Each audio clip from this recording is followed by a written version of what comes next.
Qala Rasulullah sallallahu alaihi wasallam, buniyal Islam ala khamsin, dibangun Islam itu atas 5 perkara.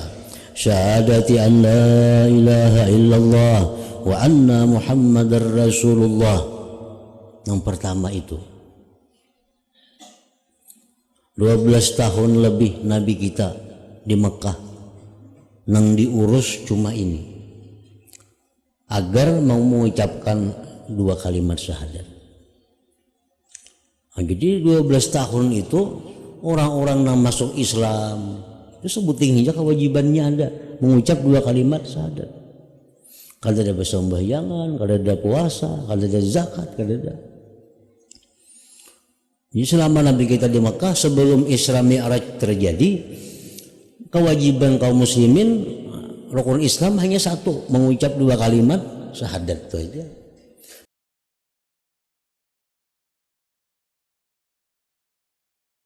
An Sahl bin Sa'd radhiyallahu ta'ala anhu qala,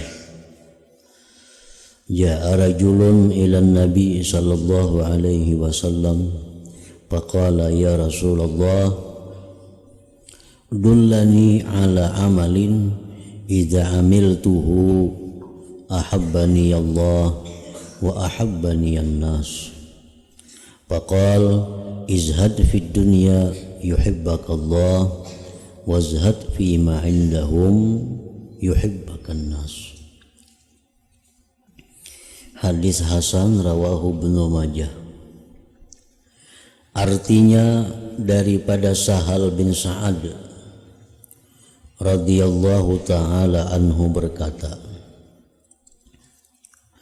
datang seorang laki-laki menemui Rasulullah sallallahu alaihi wasallam.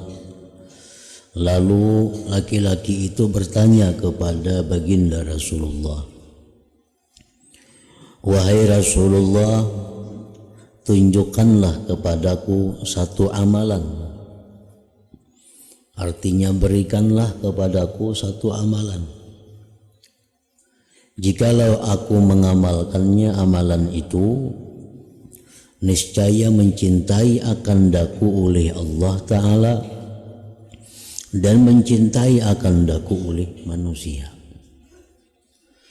Amalan supaya dicintai Allah sekaligus dicintai manusia.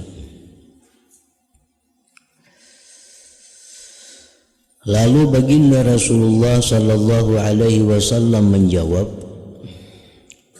zuhudlah kamu daripada dunia, niscaya engkau dicintai oleh Allah Ta'ala.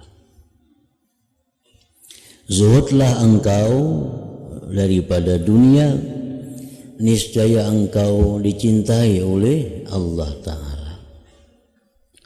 Artinya, maksudnya itu, berpalinglah engkau dari sesuatu yang menyibukkan engkau daripada Allah. Berpalinglah engkau dari sesuatu yang mendatangkan siksa kepada engkau di akhirat. Niscaya engkau dicintai oleh Allah Ta'ala. Izhad fid dunya, artinya izhad a'rid fima syaghalaka anillah wa fima yu'aqibuka bil akhirah. Supaya Allah sayang, supaya Allah cinta kepada engkau, tinggalkanlah sesuatu yang membuat engkau sibuk daripada Allah. Tinggalkanlah sesuatu yang membuat engkau disiksa di akhirat. Itu pengertiannya izhad fid dunya.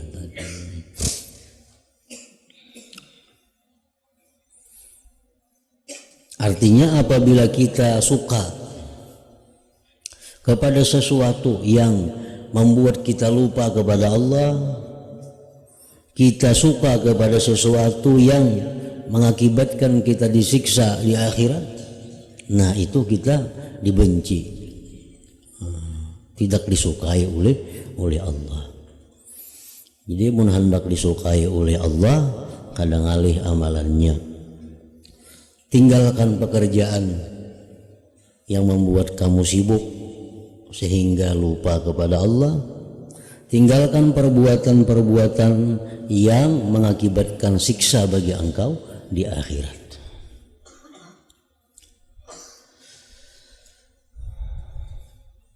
Dan zuhudlah kamu daripada menghendaki apa-apa yang ada di tangan manusia. Niscaya manusia mencintaimu. Dan zuhudlah kamu, artinya zuhudlah kamu daripada menghendaki apa-apa yang ada di tangan manusia. Bitarki su'alihim, dengan meninggalkan minta-minta kepada mereka. Wa adamis izdihajihim, dan tiada menyesaki mereka di dunyahum, pada dunia mereka. Niscaya mencintai akan kamu oleh manusia. Artinya supaya dicintai manusia itu kadang alih juga amalannya. Jangan minta-minta kepada mereka, jangan menghendaki harta benda mereka, dan jangan hendak menyesaki, jangan hendak menyaingi, jangan hendak menyaingi gawian-gawian pekerjaan-pekerjaan dunia mereka. Namun kita ketuju minta-minta lawan orang kada ketuju lawan kita. Nyata sudah, dikit-dikit minta lawan orang kada ketuju. Atau kita menyaingi mereka. Orang berusaha ini, umpat jua berusaha itu. Orang berusaha kayak ini, umpat jua menyaingi berusaha kayak ini. Nah kada ketuju orang kita. Nah jadi artinya supaya diketujui oleh manusia, jangan hendak minta-minta lawan mereka, jangan hendak menyaingi apa usaha pekerjaan mereka daripada dunia. Nah niscaya mencintai akan engkau oleh manusia. Nah itu artinya wazhad fima indan nas yuhibbakan nas.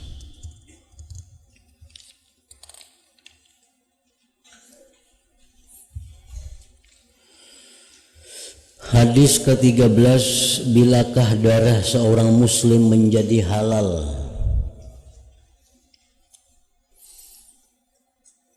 Darah seorang muslim menjadi halal.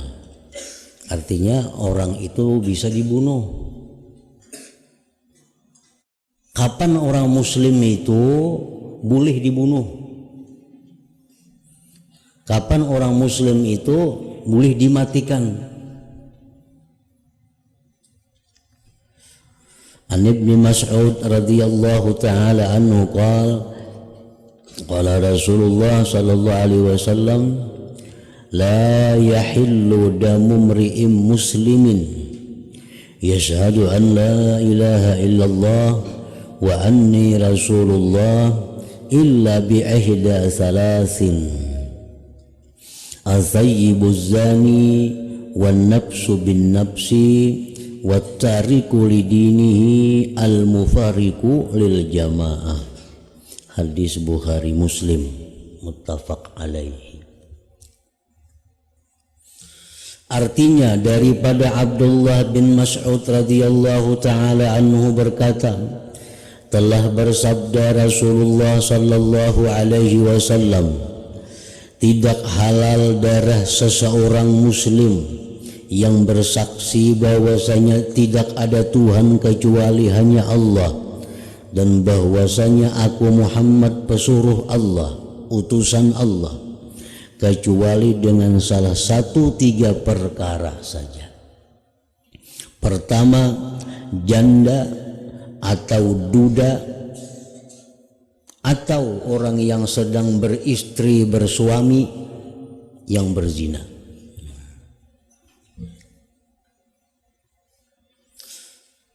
Orang tuh muslim, baik si bini, baik si laki melakukan zina. Atau orang tuh muslim pernah balaki, pernah babini, habis itu melakukan zina, janda atau duda.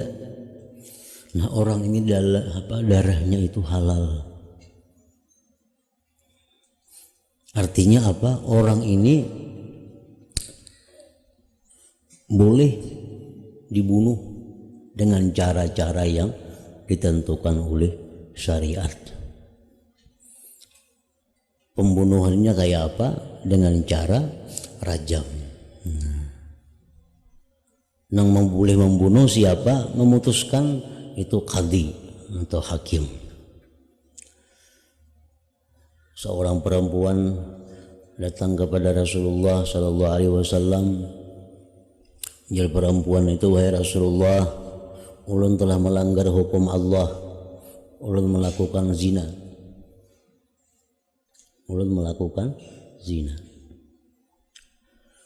Lalu orang ini sudah bersuami, orang ini bisi laki, tapi ia hendak membersihkan dirinya, hendak di akhirat kadang mendapat siksa.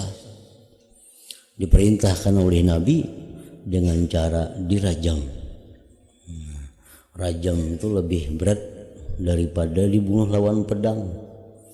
Kalau dibunuh lawan pedang itu sakitnya hitungan detik, 4-5 detik aja sakitnya. Orang dibunuh lawan pedang dengan dipotong leher itu. Tapi kalau rajam ini, nah sakitnya berhari-hari. Kenapa? Karena rajam ini, hukuman rajam ini, manusia yang melakukan zina itu ditempatkan di suatu tempat tanah lapang, disuruh kaum muslimin melimparinya lawan batu sampai ia mati. Kan lawas tuh, batunya pulang kada boleh ganal, kada boleh halus, sadang. Jadi itu hukuman orang berzina, hendak selamat di akhirat. Bila kadaka itu di akhirat kada tentu lagi selamat. Amun ka itu selamat dah di akhirat.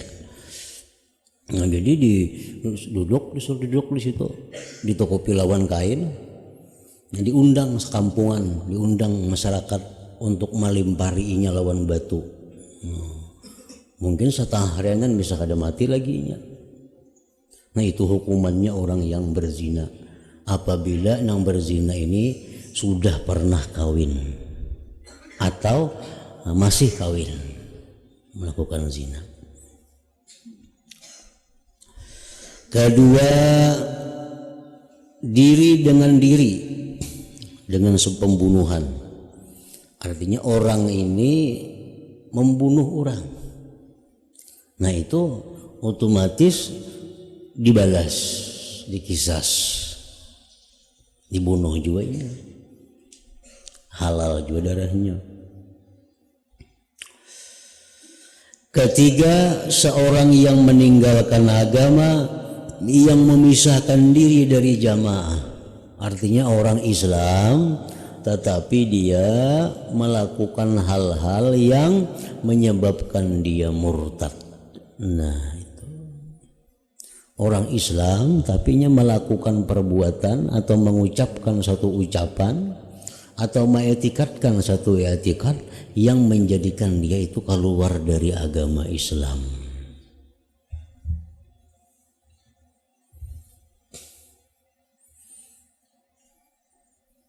Misalnya perbuatannya menyembah berhala, nah otomatis ini menjadi murtad. Atau perbuatannya lagi melimparkan Al-Quran atau satu ayat dari Al-Quran dilimparnya ke tempat sampah. Atau ada di tengah jalan misal ada Bismillahirrahmanirrahim dijajaknya, nah beristilah menjajak. Nah maka orang ini jadi murtad. Orang ini jadi halal darahnya untuk dibunuh, untuk dimatikan. Atau i'tiqad dalam hatinya, ia mengiktikadkan di dalam hatinya bahwa ada Tuhan lain selain dari Allah. Nah itu otomatis ini murtad juga ngarannya. Tetapi 3 orang manusia ini kada boleh langsung dibunuh kecuali hanya 1 orang yang berzina tadi. Kalau orang itu melakukan pembunuhan, misal si Fulan membunuh si B,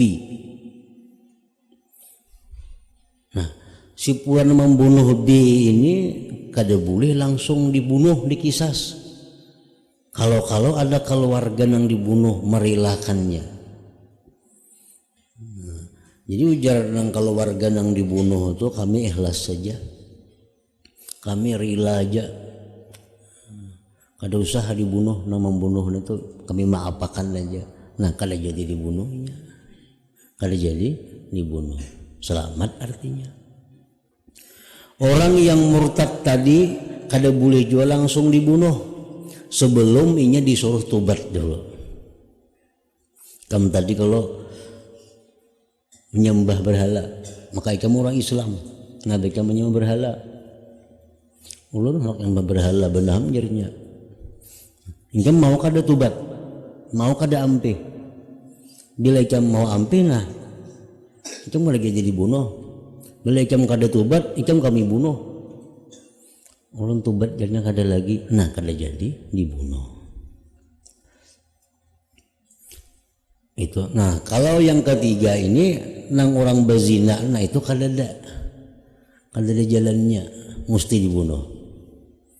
Kalau misalnya orang melakukan zina, nah kayak apa caranya? Orang sudah tobat kada kawa, itu mesti dibunuh, kada ada jalan lain.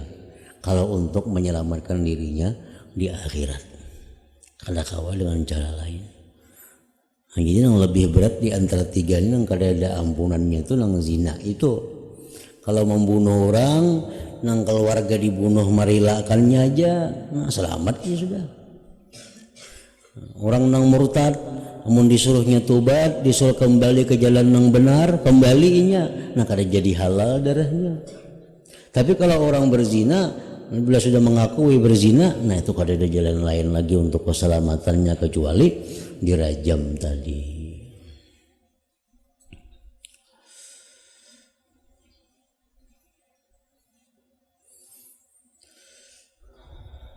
Hadis ke-14, peperangan terhadap orang-orang yang memerangi Islam. An Abdullah bin Umar radhiyallahu taala anhuma anna Rasulullah sallallahu alaihi wasallam qala umirtu an uqatilan nas hatta yashhadu an la ilaha illallah wa anna Muhammadar Rasulullah wa yuqimus shalah wa yutuz zakah fa idza fa'alu dzalika asamu minni dima'ahum wa amwalahum illa bihaqqil Islam wa hisabuhum 'ala Allah taala. Hadisnya pun muttafaq alaih juga, Bukhari Muslim artinya. Daripada Abdullah bin Umar radhiyallahu taala anhuma bahwasanya Rasulullah sallallahu alaihi wasallam bersabda, aku jar Nabi ini disuruh memerangi manusia sehingga mereka bersaksi bahwasanya tidak ada Tuhan selain Allah dan bahwasanya aku Muhammad Rasulullah, dan mereka mendirikan sembahyang dan menunaikan zakat. Apabila mereka telah membuat yang demikian itu, maka mereka telah memelihara daripada aku akan darah mereka dan harta mereka kecuali dengan hak Islam, dan Allah akan menghisap atas segala perbuatan mereka. Di suatu kampung, kampung ini kampung musyrik, kampung kafir.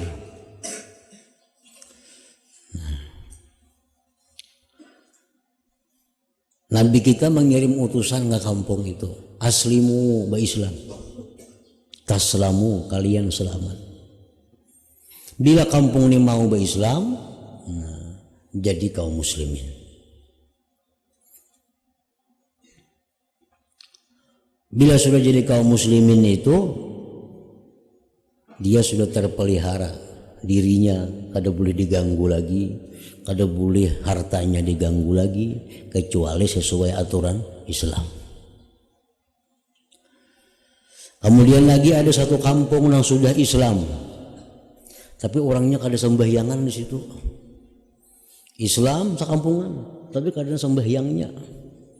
Masjidnya kada ada, apa langgarnya kada ada. Kada tahu disembahyang Islam orangnya. Nah, itu dikirim utusan ke sana agar sembahyang. Bila kada sembahyang diperangi. Nah, diperangi juga. Kampung itu kada sembahyangnya. Nah, setelah diberi peringatan supaya sembahyangan, bila kada mau juga, kampung itu pun diserang.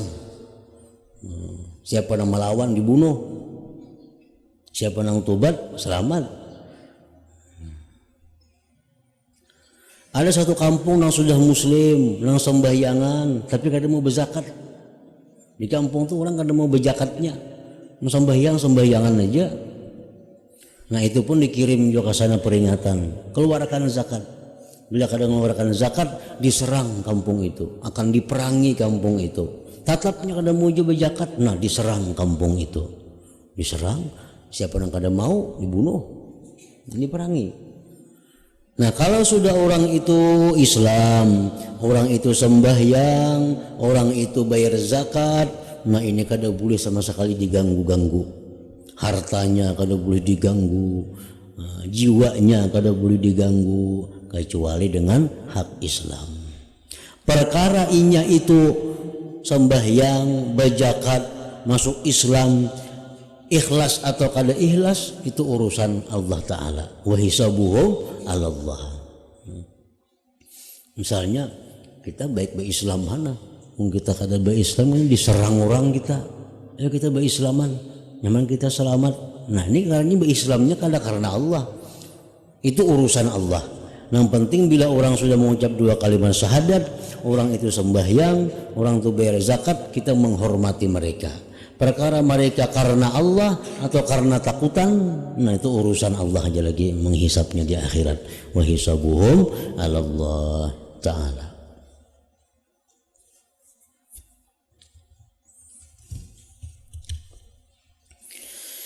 Hadis ke-15 rukun-rukun Islam an Ibni Umar radhiyallahu ta'ala anhuma qala qala Rasulullah sallallahu alaihi wasallam buniyal Islam ala khamsin, dibangun Islam itu atas 5 perkara. Syahadati an la ilaha illallah wa anna Muhammadar Rasulullah.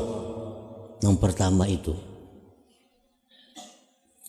12 tahun lebih Nabi kita di Mekah nang diurus cuma ini, agar mau mengucapkan 2 kalimat syahadat. Nah, jadi 12 tahun itu orang-orang yang masuk Islam itu sebuting aja kewajibannya ada mengucap 2 kalimat syahadat. Kada ada bersembahyangan, kada ada puasa, kada ada zakat, kada ada.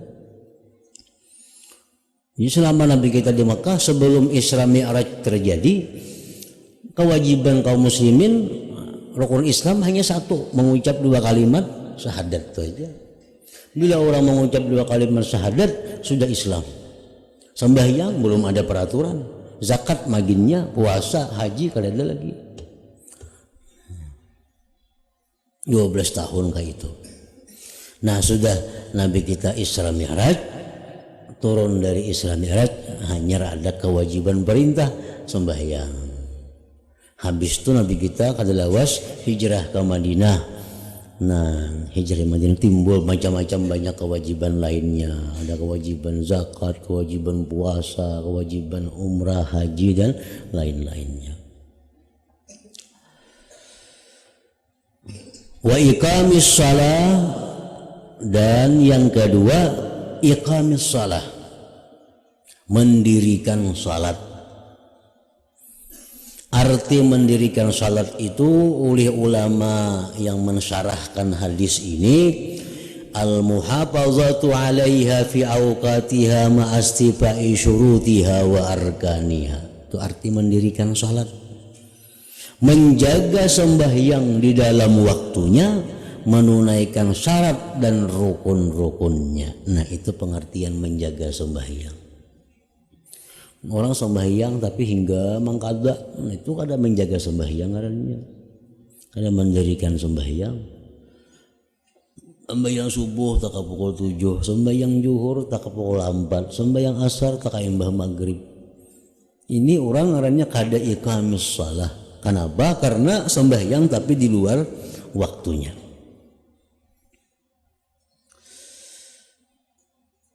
Hadis Rasulullah sallallahu alaihi wasallam, "Idza kana yaumul qiyamah umira bi tabaqatil musallin ilal jannah. Fatati awwalu zumraka syams. Fataqulul malaikat man antum qalu nahnu al muhafizun 'ala shalah. Qalu kaifa muhafazatukum? Qalu kunna nasma'ul azan wa nahnu bil masjid. Summa ta'ti zumratun ukhra kal kamar lailatul badar. Fataqulul malaikah man antum? Qalu nahnu al muhafizun 'ala shalah. Qalu kaifa kanat muhafazatukum? Qalu kunna natawaddau qabla al waqti summa nahduru ma'a sama'il azan. Summa ta'ti zumratun ukhra kal kawakib. Fataqulul malaikah man antum? Qalu nahnul muhafizun 'ala shalah. Qalu kaifa kanat muhafazatukum? Qalu kunna natawaddau ba'dal azan. Hari kiamat terjadi. Diperintahkan orang-orang yang sembahyang itu masuk ke surga. Ada satu kelompok orang-orang sembahyang ini masuk surga. Wajah mereka seperti matahari. Ujar malaikat, siapa kalian ini? Mereka menjawab, kami orang-orang yang memelihara sembahyang. Ujar malaikat, kayak apa garannya memelihara sembahyang itu? Kunna nasma'ul azan wa nahnu fil masjid. Kami mendengar azan sudah berada di dalam masjid. Artinya orang ini orang yang menunggu waktu. Ibaratnya zuhur pukul 12 sudah ada di masjid. Sehingga orang azan ini sudah berada di masjid. Nah, itu orang yang muhafazah, yang menjaga, memelihara sembahyang. Masukkan itu ke surga.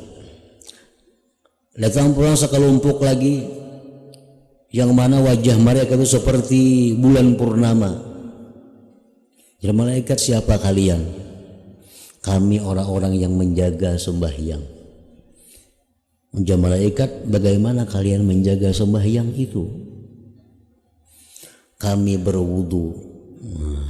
berwudu sebelum masuk waktunya. Kemudian kami ke masjid begitu mendengar azan. Ini parak sudah bang berwudu. Duduk di rumah, kalau mendengar orang bang kena hanya berangkat ke masjid. Nah, itu nomor 2-nya. Ada yang pertama itu kada menunggu azan berdahulu ke masjidnya. Nah, kemudian ada kelompok yang ketiga masuk ke dalam surga yang wajah mereka seperti bintang. Seperti bintang. Jadi malaikat, siapa kalian ini? Kami orang-orang yang memelihara sembahyang. Ujar malaikat, bagaimana kalian memelihara sembahyang itu? Mereka menjawab, kami berwudu begitu mendengar azan. Orang bang, kalau berwuduannya lagi. Nah, ini nomor 3, seperti bintang. Nomor 2, belum azan berwudu, cuma kada ke masjid dulu di rumah, menghadang orang azan hanya turun. Nomor 1, nah itu orang yang sudah di masjid sebelum azan. Nah, itu contoh-contoh pengertian iqamis shalah, mendirikan salat, memelihara sembahyang. Jadi ada 3 cara memelihara sembahyang ini. 1, orang yang berwudu sebelum masuk waktunya. Ada orang yang berwudu bertepatan dengan masuk waktunya. Ada orang yang berwudu sesudah azan, sudah masuk waktunya. Nah, itu disebut muhafazah, menjaga, memelihara sembahyang. Kalau sudah keluar daripada waktunya, nah itu kada masuk lagi muhafazah ala shalah. Itu masuk wailul lil musallin, celaka bagi orang yang sembahyang. alladzina hum an salatihim sahun, yang mereka itu dari sembahyang mereka itu lupa waktunya. Itu kada muhafazah tuh wail celaka.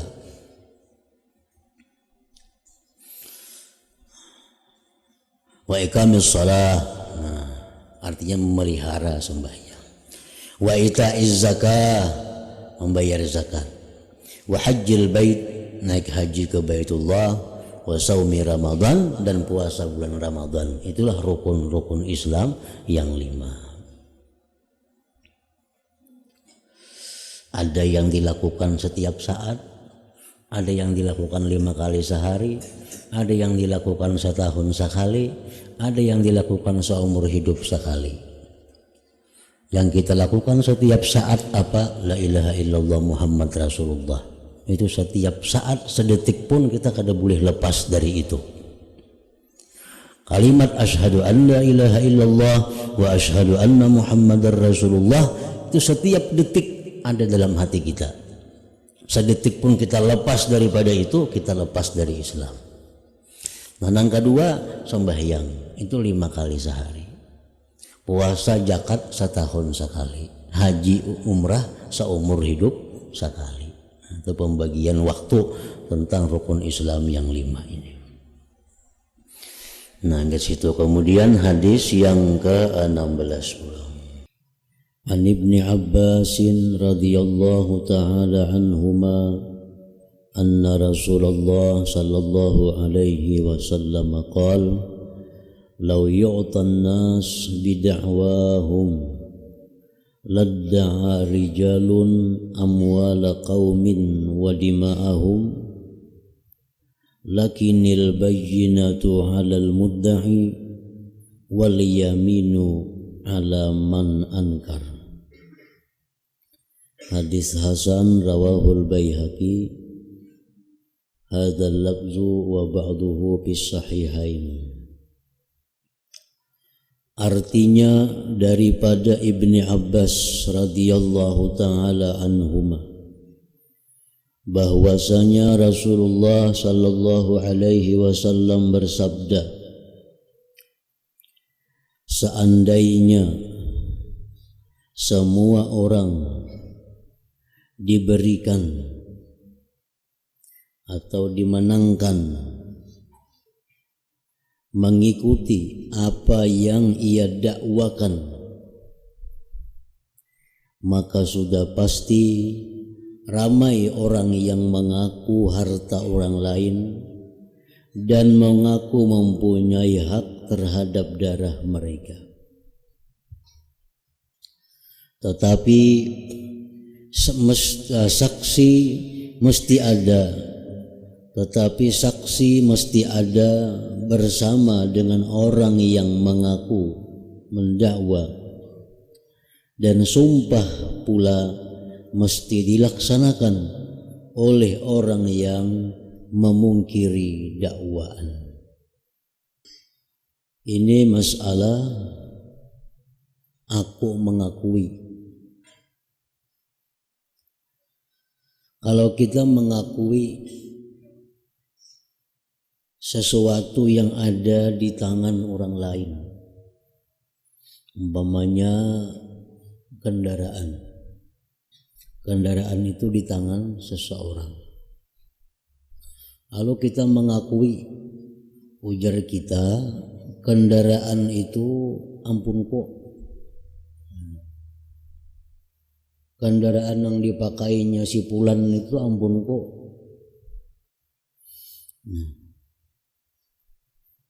Pengakuan seperti itu adalah pengakuan yang sia-sia. Artinya kada akan bisa kita mengambil milik orang lain ataupun milik kita sendiri yang ada di tangan orang lain hanya dengan pengakuan itu. Kada kawa mengambil kita. Itu sepeda motornya itu sepeda motor ampun ko aja kita. Nah, kada kawa kita mengambil, hanya pengakuan kayak itu aja. Walaupun bujur ampun kita. Cuma hanya sekadar pengakuan. Itu kada bisa seorang hakim memenangkan kita. Bisa kita mengadu, melapor ke polisi, wahai hakim, itu barang nang di tangan si Pulan itu barang ulun yang punya. Nah hakim kada kau memenangkan kita, namun kita hanya sekedar mengaku ke itu. Nah jakanya boleh, andai kata bisa dimenangkan demikian, niscaya orang dengan mudah mengaku milik-milik itu. Tetapi agama kita, ajaran Nabi kita tidak bisa dimenangkan hanya dengan sekedar pengakuan itu. Tetapi saksi mesti ada bersama dengan orang yang mengaku mendakwa. Nah, saksi maka ada. Itu wahai polisi, wahai hakim, kendaraan yang di tangan si Pulan itu, di tangan si Jahid itu kendaraan ulun. Hakim kada boleh percaya. Jadi hakim mana saksinya? Mana saksinya? Nah, ini ada ulun bisa saksi dua.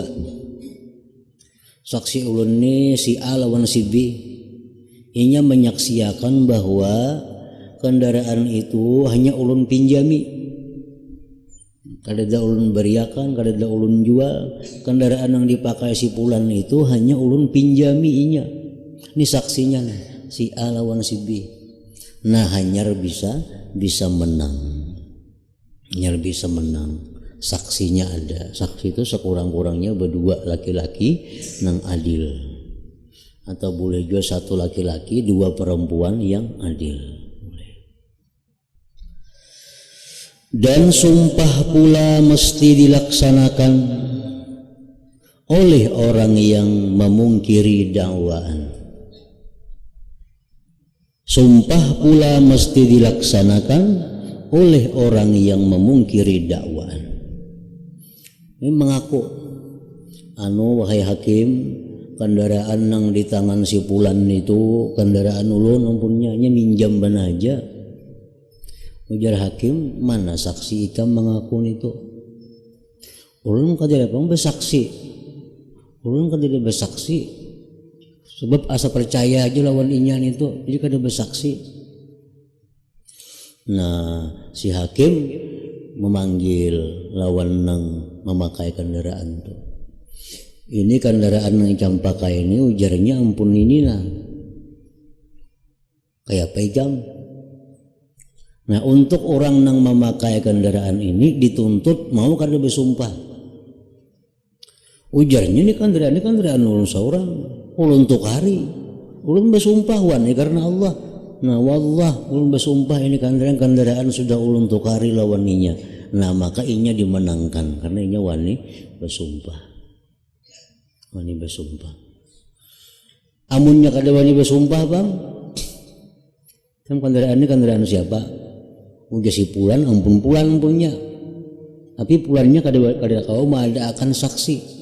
Icampang kayak apa? Wanilah bersumpah. Kada wani bersumpah ulun nya. Cuma nih ampun ulun, bersumpah ulun kada hendak. Nah, kalau si hakim menyuruh nang mengaku asal. Nang mengaku asal ikam saksi kada kau maadakan. Kam wanilah bersumpah pada itu ampun ikam. Wani bersumpah jarinya. Nah, maka menanglah orang nang mengakui tadi. Maka itu hukum masalah aku mengakui. Jadi setiap orang yang mengakui sesuatu itu dituntut ada sumpah, ada saksi. Ada saksi nang sesuai syarat-syarat saksi. Bila saksi ini kada kau maadakan, maka lawannya itu dituntut bersumpah. Bila lawannya kada wani bersumpah, nang mengaku ini nang bersumpah. Nah itu hukum persidangan di dalam agama Islam. Lain di zaman bahari. Di zaman bahari misal zaman Nabi Ibrahim. Zaman Nabi Ibrahim. Zaman Nabi Ibrahim itu Allah Ta'ala memperlihatkan keadilan, kebenaran itu melalui api. melalui api. Bila benar kada dimakan api, bilanya salah dimakan api. Nah itu zaman Nabi Ibrahim. Jadi misal ini kendaraan ampun kok ujar kita nih. Nah, ujar Nabi Ibrahim anaikam saksinya kada berurusan saksi. Bujur hakam punikam kendaraan nih, jadinya bujur ampun kok. Nabi Ibrahim berdoa lawan Tuhan. Bila datang api memakan berarti lain tuh, berarti kada bujur. Bila kada datang api yang memakan berarti itu bujur. Itu zaman Nabi Ibrahim, hakimnya itu api dikirim oleh Allah Ta'ala. Di zaman Nabi Musa dengan tongkat, orang ada melapor wahai kepada Nabi Musa itu kambing ulun. Nabi Musa mandak tongkat, enak sih tongkat di kambing. Bila tongkatnya itu diam kada bergerak berarti bujur. Bila tongkatnya bergerak berarti kada bujur dakwaan orang ini. Nah itu zaman Nabi Musa itu ada tongkat sidin. Di zaman Nabi Sulaiman itu hakimnya ada angin. Hakimnya itu ada angin. Misal kita mengaku wahai Nabi Sulaiman, ini barang ini ampun ulun. Andang lagi Nabi Sulaiman, aku berdoa. Nah, bila barangnya tetap, barangnya ini gana, berarti bujur. Ada orang mengaku ini ampun ulun. Nabi Musa berdoa, datang kena angin memindah barang itu. Nah, berarti kada bujur. Nah, jadi angin hakimnya. Di zamannya Zulkarnain ada mengatakan nabi, ada mengatakan wali. Zaman Zulkarnain itu kalau ada orang mengakui itu dibawa ke sungai. Ini sepeda motor ulun ampunnya. Gernya umpamanya itu ini kuda ulun ampunnya dibawa ke sungai. Ditimbai ke sungai. Bila kada tinggalan berarti bujur. Bila tinggalan berarti kada bujur. Itu zaman Zulkarnain. Di zaman Nabi Daud itu kada perlu ada sumpah, kada perlu ada saksi. Kayak zaman nabi-nabi terdahulu tadi, zaman Nabi Daud itu menggunakan rantai. Rantai itu ada di Baitul Maqdis, Palestina. Rantai itu ada berjuntai mulai atas ke bawah. Nah, siapa yang mengaku sesuatu disuruh menjangkau rantai itu. Belinya sampai menjangkau rantai berarti bujur. Bila suruh mencapai rantai kada sampai berarti kada bujur. Karena rantainya mau berturun menaik. Nah, itu karamat atau mukjizat daripada Nabi Daud alaihissalam. Nah, di zaman Nabi kita kada ada menggunakan itu. Zaman Nabi kita menggunakan saksi atau sumpah. Pokoknya bila kita mengaku barang, ada juga saksi, itu sudah milik kita. Walaupun dustaan, walaupun zalim, tapi hakim mesti memenangkan itu. Misalnya hendak mengambil ampun orang, nah itu ampunnya ampun orang, tapi kita hendak zalim, kita kiyau dua orang, kita melakukan saksi palsu pada barang itu barang ampun kok. Akun jadinya. Nah, lalu kita barang itu barang ampun kok. Ini saksi ada berdua, nah saksinya palsu keduanya, apinya hakun disumpah saksinya nih pada bujur. Nah, menang dalam hukum dunia. Tapi di akhirat kayaknya dia akan disiksa oleh Allah Subhanahu wa Ta'ala. Nah, itu maksud hadis tadi nang anna Rasulullah sallallahu alaihi wasallam qaal law yu'tan nas bi da'wahum ladda'a rijalun amwala qaumin wa dima'ahum lakinal bayyina 'alal mudda'i wal yamin 'ala man ankara. Hadis ke-17. Bagaimana cara mengenali kebaikan dan dosa? An Wabisah bin Ma'badin radhiyallahu anhu annahu ata Rasulullah sallallahu alaihi wasallam faqala lahu ji'ta tas'alu 'anil birri wal itsm qala qultu na'am qala istabti qalbak al birru matma'annat ilaihi an-nafs watma'anna ilaihi al-qalbu wal ismu ma haka bin nafsi wa taraddada bis sadri wa in abtaka an-nas wa aftauka. Di riwayat wa in abtaka al-muhtun. Hadis hasan rawahu Ahmad wa Darimi wa ghairuhum. Wa fi sahih Muslim min riwayatin Nuwas bin Sam'an radhiyallahu ta'ala anhu anin Nabi sallallahu alaihi wasallam qala al-birru husnul khuluq wal ismu ma haka bi nafsik wa karihta ayyatali alaihi nas. Artinya daripada Wabisah bin Ma'bad radhiyallahu ta'ala anhu bahwasanya beliau datang menemui Rasulullah sallallahu alaihi wasallam, lalu Rasulullah SAW berkata kepadanya, Wabisah, bukankah engkau datang mau bertanya tentang kebaikan dan dosa? Nabi kita sudah tahu yang bakal ditakunakannya. Ikam datang ke sini hendak bertakun kebaikan lawan dosa kalau jar Nabi. Wabisah berkata, benar, nggih. Lalu baginda bersabda, maka hendaklah engkau bertanya akan hatimu sendiri. Munikam hendak tahu nang mana dosa, nang mana kebaikan, jar Nabi, takuni hati ikam. Istabti qalbak, minta fatwa kepada hati engkau. Takuni di hati ikam. Engkau misal hendak menggawi apa teh? Misal hendak nukar ini baik kada, hendak kasih ini kasih itu baik kada, takuni hati ikam. Bila jadi hati ikam baik berarti baik, jadi hati ikam jangan berarti kada baik. Sebenarnya kebaikan itu apa-apa yang dirasa tenang oleh dirimu dan apa yang dosa dan apa yang dirasa tenang oleh hatimu. Kebaikan itu ya Nabi tenang, mantap. Dan dosa itu apa yang tergetar di dalam dirimu dan ragu di dalam dadamu, dosa.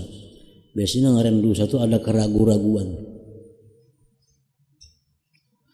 Walaupun orang ramai berfatwa supaya engkau menyalahinya, walaupun mereka berfatwa menyalahinya, dan dalam satu riwayat yang lain sekalipun telah berfatwa kepadamu oleh orang yang berfatwa, jar urang madahkan baik semua madahkan. Kada usah menuruti itu, takuni hati seorang.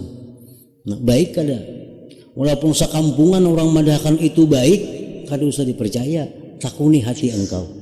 Nah, itu ujar Nabi kita. Bila hati engkau itu ragu-ragu, bila hati engkau itu kada nyaman, kada usah. Bila hati engkau mantap, hati engkau yakin, laksanakan. Dan di dalam riwayat Imam Muslim daripada Nuwas bin Sam'an radhiyallahu anhu daripada Nabi sallallahu alaihi wasallam, baginda bersabda, kebaikan itu adalah akhlak yang baik dan dosa itu ialah apa-apa yang ragu di dalam dirimu dan engkau benci bahwa melihat ke atasnya oleh manusia. Jadi di sini ada 4 macam. Yang pertama, kalau engkau hendak mengetahui itu baik atau kada baik yang akan kita kerjakan, tanyakan kepada hati. Satu itu, tanyakan kepada hati engkau. Bila hati engkau itu tenang, berarti itu baik. Bila hati engkau rasa ragu-ragu, berarti itu kada baik. Nah, itu 2 sudah.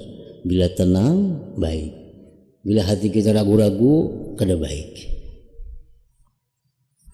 Nah, cuma ini jangan dilakukan oleh semua orang.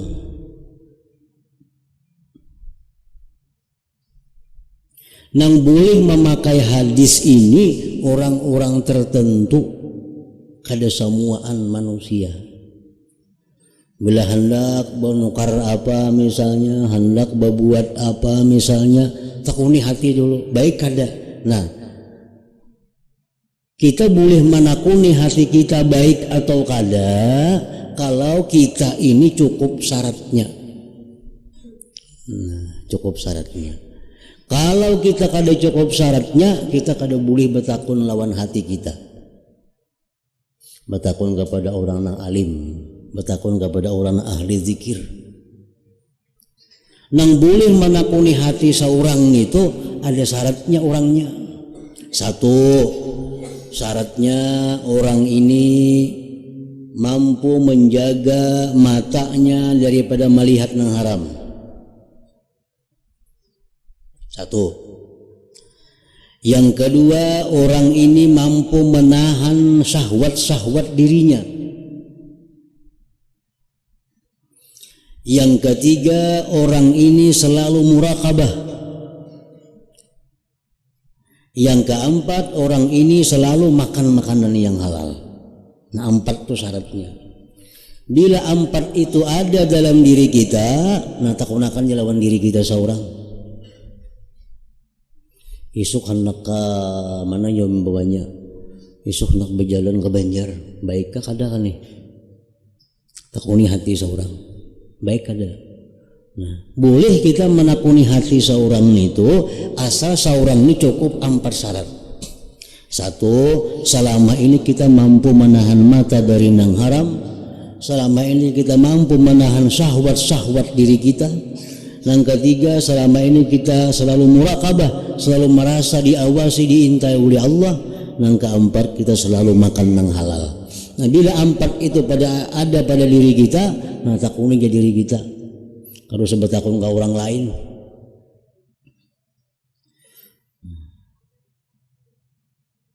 Nah, amun selama ini kita masih kada kawa menjaga mata dari yang haram. Nah, kita selama ini masih selalu meluruskan syahwat-syahwat kita. Selama ini selalu lupa kepada Allah. Selama ini kita makan nang halal, nang subhat, nang macam-macam. Nah, kada kawa ditakuni diri kita. Luput jawabannya.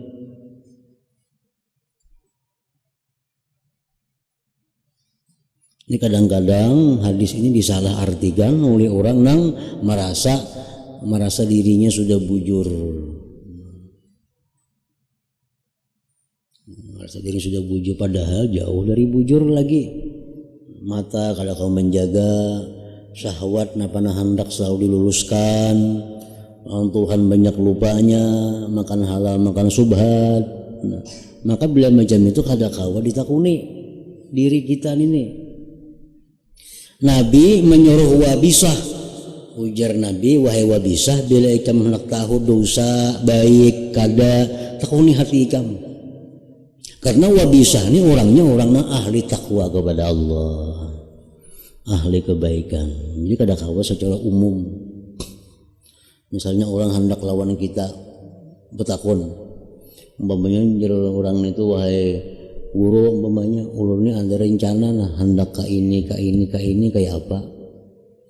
Lalu ja guru takuni hati ikam seorang kayak apa. Nah, kada boleh si guru menyuruh takuni hati ikam seorang itu, kecuali guru ini tahu si fulan itu orangnya ahli takwa kepada Allah. Amun si fulan ini masih belum ahli takwa, kada kawa disuruh menakuni dirinya. Nah, jadi langaran kebaikan itu selalu nang tenang, kejahatan itu selalu ada keraguan-raguan di dalam hati. 2 macam. Yang ketiga, di sini Nabi kita mencarikan jalan untuk mengetahui kebaikan. Kebaikan itu jar Nabi ialah sesuatu budi pekerti yang baik. Nah, yang keempat, dosa itu adalah sesuatu yang kamu malu dilihat oleh pembesar-pembesar manusia. Maksudnya kamu malu dilihat oleh pembesar-pembesar manusia, malu dilihat ulama, malu dilihat sulaha, orang-orang salih. Berarti itu kada baik. Mun aku memakai pakaian ini nah bertemuan sidin aku supan, berarti kada baik tuh pakaian itu.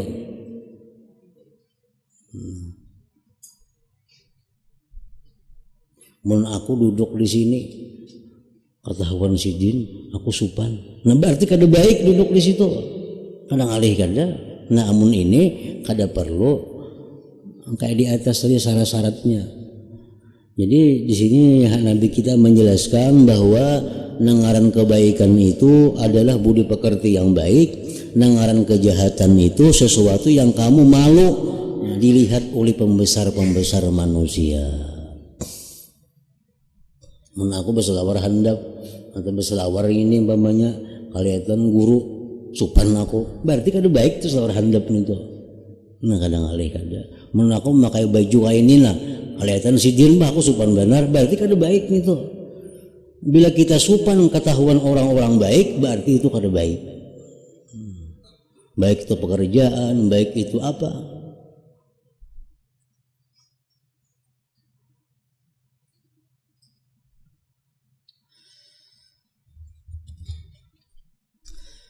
Hadis ke-18, bagaimana berbuat baik dalam segala keadaan. An Shaddad bin Aus radhiyallahu taala anhu an Rasulillah sallallahu alaihi wasallam qaal innallaha katabal ihsan ala kulli syai. Sesungguhnya Allah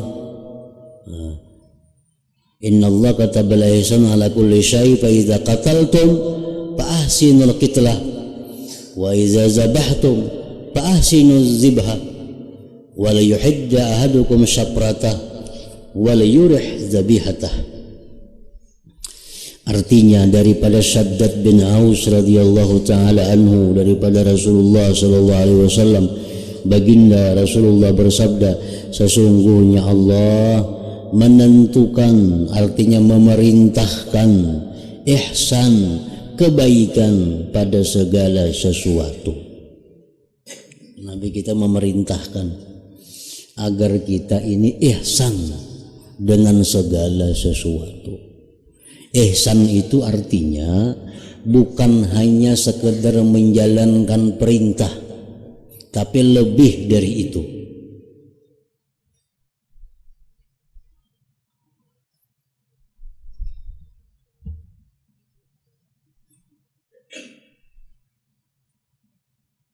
Umpamanya sembahyang, nah kita sembahyang berselawar katuk, ya baju kada, berkopiah kada, sahlah sembahyang kita, sah, karena tertutup aurat, mulai pusat lutut tertutup.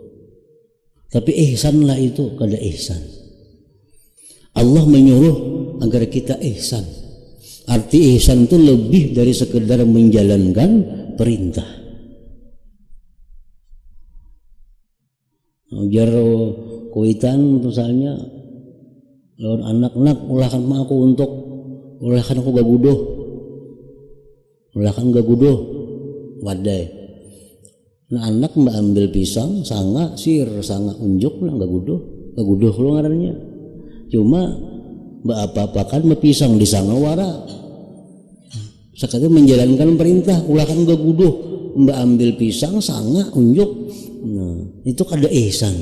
Kalau ihsan itu kayak apa? Supaya gaguduh ini nyaman dilihat, nyaman dirasa. Nah, kelihatannya supaya nyaman, dirasai nyaman. Nah, diserahkan kepada orang tua yang menyuruh. Nah, itu ihsan ngarannya. Ulahkan aku baju. Ulahkan baju. Ulahkan baju. Seadanya, tentang bajunya ulahkan baju. Bajunya bagus kah, sadang kah, kada kah? Perintah sudah dijalankan, mulai baju. Nah itu kada ihsan ngarannya. Ihsan itu lebih dari sekedar menjalankan perintah. Nah Allah menyuruh kita ini untuk ihsan.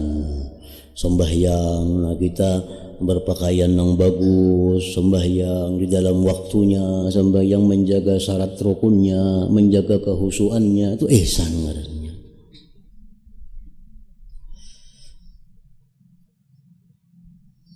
Ada orang minta sedekah, kita disuruh memberi. Kalau orang ada minta-minta sedekah, kita disuruh memberi.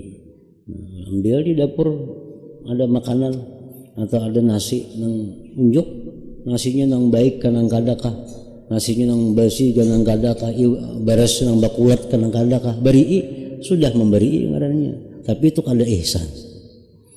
Kalau kita memberi, berikan sesuatu yang kita sendiri nyaman melihat dan memakannya. Nah itu ngarannya ihsan dalam memberi. Sampai-sampai Allah Ta'ala menyuruh kita ihsan itu bukan hanya dalam hal ibadah kepada Allah, bukan hanya dalam hubungan antar manusia, tetapi Allah menyuruh kita ihsan kepada binatang. Kepada binatang pun disuruh ihsan. Maka apabila kamu membunuh, maka hendaklah kamu mengindahkan pembunuhan.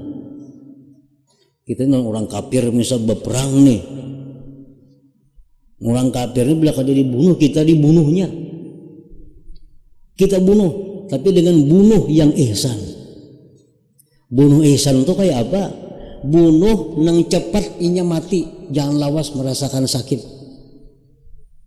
Andai kata kita berperang lawan orang kafir, nah bertemuan kita berdua nih orang kafir, ini bila dia dibunuh, aku dibunuhnya, bunuh. Tapi bunuhlah ajar Nabi dengan ihsan. Dengan ihsan kayak apa? Bunuh dengan pembunuhan yang dia cepat matinya. Jangan batis dulu tatak, hanya tangan tatak, hanya parok dicucuk. Nah itu kan ada ihsan ngarannya. Bunuh dengan bunuh, misalnya di sini kan dipotong. Kan dipotong leher itu adalah pembunuhan yang paling baik, yang paling nyaman.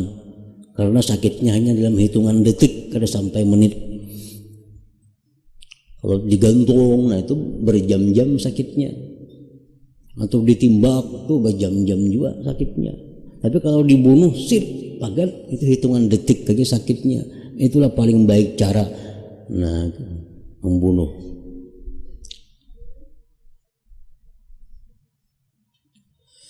Dan apabila kamu menyembelih, maka hendaklah kamu mengilukkan sembelihanmu. Menyembelih,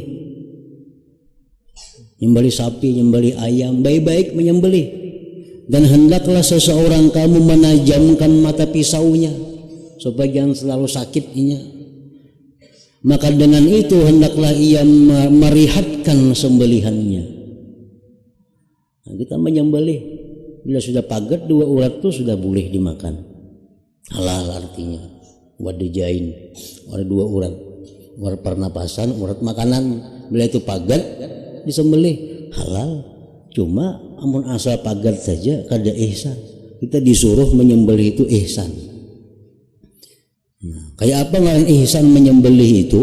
Oleh para ahli hadis menyebutkan bahwa hendaknya binatang yang bakal kita sembelih itu diberi makani dulu, walaupun sedikit, beri makani, diminumi. Yang kedua, hendaklah dengan pisau nang tajam, pisau nang tajam supaya jangan terlalu sakit, pisau tajam. Dan menajamkan pisau itu jangan di hadapannya, jangan di hadapannya. Enak nyembelih ayam, masa hading di hadapan ayam, kan pilih-pilih mata ayam met pisau itu nya. Ini kada ihsan. Jangan menajamkan pisau bihadratiha, di hadapannya itu binatang. Itu kada ihsan. Dan lagi ihsan dalam menyembelih itu jangan menyembelih di hadapan binatang lainnya, apalagi ibu atau anaknya. Misal kita kurbannya ada 2-3 sapi. Nah, waktu menyembelih itu hendaknya jangan melihat yang satu dengan yang lainnya. Nah kalau melihat itu berarti kita melanggar ihsan. Melanggar ihsan. Misal ada sapi 3, ambil seekong, kembali. Nomor 2 kasihan pilih-pilih, ini aku sembelih orang jadinya. Itu Allah. Nah, jadi jangan di hadapan inya menyembelih itu. Aw alla yazbaha fi hadrati ghairiha la siyama ummuha aw bintuha. Jangan menyembelih di hadapannya, di hadapan binatang yang lain, lebih-lebih ibu atau anaknya.